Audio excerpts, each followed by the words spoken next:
Shannon Michael McDowell. I want to say that I don't suffer from xenophobia, I don't suffer from racist thoughts, and I don't suffer from racist impulses of any kind whatsoever. But I am opposed to our ratification of this pact for a number of rational reasons. It does depend, though, at the very outset, on an examination of how we got here. And if you go back to the end of 1999, at Tampere in Finland, conclusions of an EU Council meeting included a commitment of member states to a number of things, an area of freedom and justice in the European Union, and also a common approach to asylum seeking.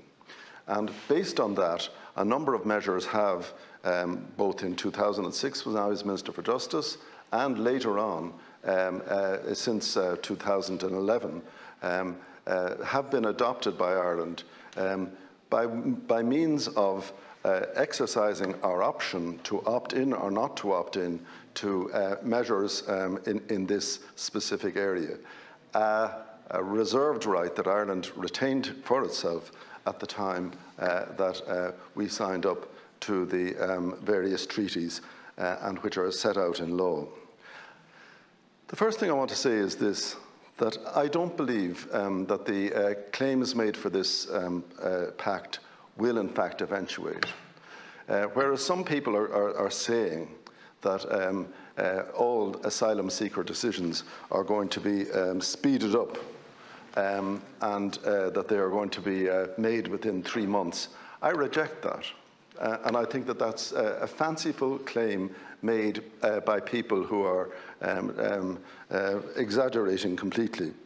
If you take what Minister Roderick O'Gorman said about the new normal of between 25 and 30,000 asylum seekers coming here per annum, or international protection people, if you divide that by 50 working weeks, allowing for 2 weeks holidays, it's 600 people per week applying for asylum in Ireland, and that is 120 people per working day. And I do not believe that we are in a position within 3 months to turn around 120 decisions on asylum seeking per day. I think that's an exaggeration. I think it's a slightly politically dishonest exaggeration to say that somehow within a 3-month period we are going to adjudicate on first an examination and secondly an appeal and then thirdly deal with the judicial review process. In the latest edition of the Bar Council review, I notice that David Leonard, a barrister who gave evidence to the Justice Committee at the hearings for which I insisted, said that as follows. He said, the 12-week limit isn't absolute.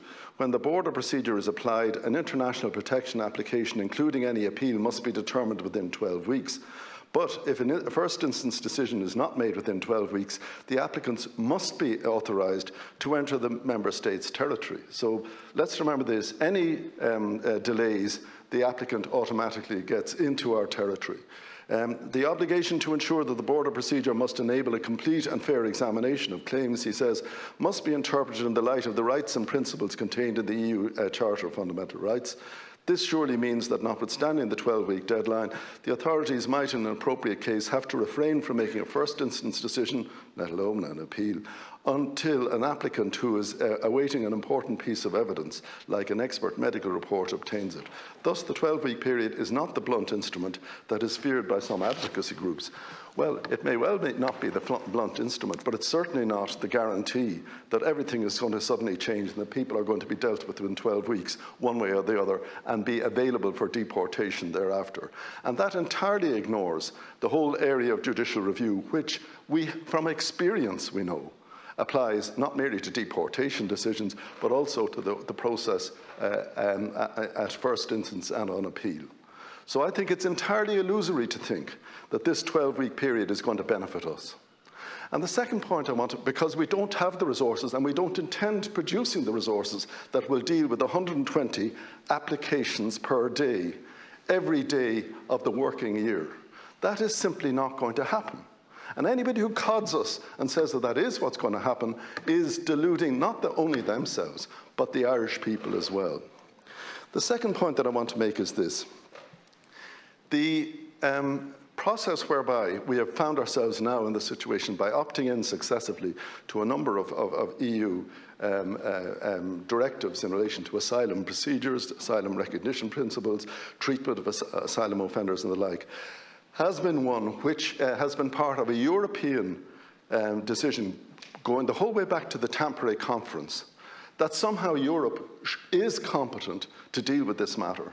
But all the evidence is that Europe is not competent to deal with this matter. Europe has been an abysmal failure in dealing with distinguishing, and this is the fundamental issue, between economic migration, and I agree with Senator Ward, Ireland does need economic migration to a certain degree, but I disagree with him that it should be effectively uncontrolled, which is implicit in his suggestion that anybody who comes in here and claims asylum should from day one be allowed to work.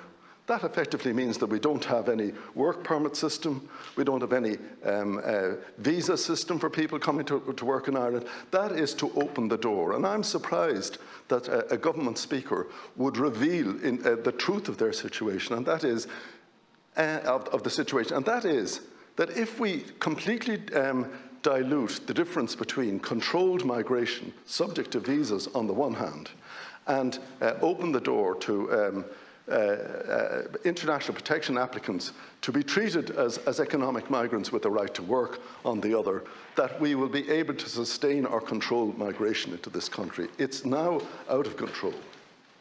It is not in control. And anybody who can see, it's not merely the tented cities or all of that. It's a lot of other things. We have now got to the point where we cannot deport people. Now, the Minister for Justice, Minister McEntee, declares to the people, and we read in our papers, that she's looking for tender applications for deportation flights. I did that 20 years ago as Minister for Justice, and I can tell you they are almost impossible to work. They are always subject to absenteeism by the would-be deportees, court injunctions, and they are immensely expensive to operate. They don't work. So this illusion that she's putting out a tender and that will solve the whole problem is completely misconceived. That's not what's going to happen. And I'm interested also by the proposition that in Europe, the implication is that asylum applicants during that 12-week period would be required to reside somewhere in mandatory detention centres, pending the validation or otherwise of their application. I don't read in the papers that there's any plan to establish any such centre in Ireland. And this comes from the people who have in the past, again, put before the Irish people the notion that direct provision was somehow wrong, and they had some alternative that Catherine Day's expert group came up with an alternative. This government has abandoned that. It knows that that simply can't be delivered on in the context of 30,000 asylum applications per year. And we have, right across Ireland, the pressure on tourist facilities, hotels, accommodation, nursing homes, the like. We have all that to show for the fact that this government has not been able to get on top of the accommodation issues which now attend the massive increase in asylum seeking. Asylum seeking, when I left the Department of Justice, was on the way down. And it has climbed inexorably since then. And I'm not talking about refugee status for Ukrainians. I'm talking about what is, in fact, third world migration coming to Europe, crossing the Mediterranean, crossing the English Channel, and other places, which is fundamentally, and I understand it, I'm not some kind of naive person, it is in pursuit of a better life. It is people from, and particularly young men and young women, but mainly young men, coming from societies where they see Europe as a land of opportunity, where they see better welfare, where they see the chance of a well-remunerated job. That is what it is, and I don't criticise people for wanting to do that, but I do believe that it is the duty of an Irish government at the same time to differentiate between migration and a visa system and a control policy in relation to migration, which would say, for instance, that Georgian or Moroccan or Algerian people could come to Ireland and work in specific sectors because they are needed for our economic growth, and the alternative, which is what's happening now, leading to tents around our city. The other thing I want to say about migration is this. Migration, in Ireland's particular circumstances, and asylum seeking are very difficult to deal with because of the common travel area. I mean, I don't want to expand from one case to all, but it is ironic that you hear people in the tented villages which were being shifted around the place by the government with strong British accents, claiming to have come to Ireland seeking asylum. And the issue is very simply this. Our common travel area and the open border and the decision by the Tory government in England to experiment with the ridiculous Rwanda solution to their problems, that has created a problem from Ireland, where Minister McEntee stated that 80% of asylum applicants were coming through the United Kingdom, although she later seemed to wobble on that figure. But I tend to believe that that must be the case, because if they're not coming in through Dublin Airport or Rosslare or whatever, they must be coming in the great majority from the United Kingdom. And the United Kingdom is not party to this pact. And we are not in a position, and we will not be in a position, to repatriate people to the United Kingdom as long as the Rwanda policy is there. And if the Labour Party, which is greatly to be hoped for, repeals that particular law, we are not in a position until then, and even after then, to put people across the border in any meaningful way to be dealt with, or send them back to Britain to be dealt with. We can't do that. So I want to say this, that the burden-sharing arrangements are stated to be beneficial to Ireland because there are new funds to deal with asylum seeking. The burden-sharing arrangement is backed up by a penalty which can be invoked against you if you don't accept your fair share of people who are being distributed across the European Union. That is an entirely novel concept, that Ireland is now going to be obliged to take in people who are not prima facie our obligations under international law. And the amount of those financial penalties can be varied by a qualified majority vote at EU level.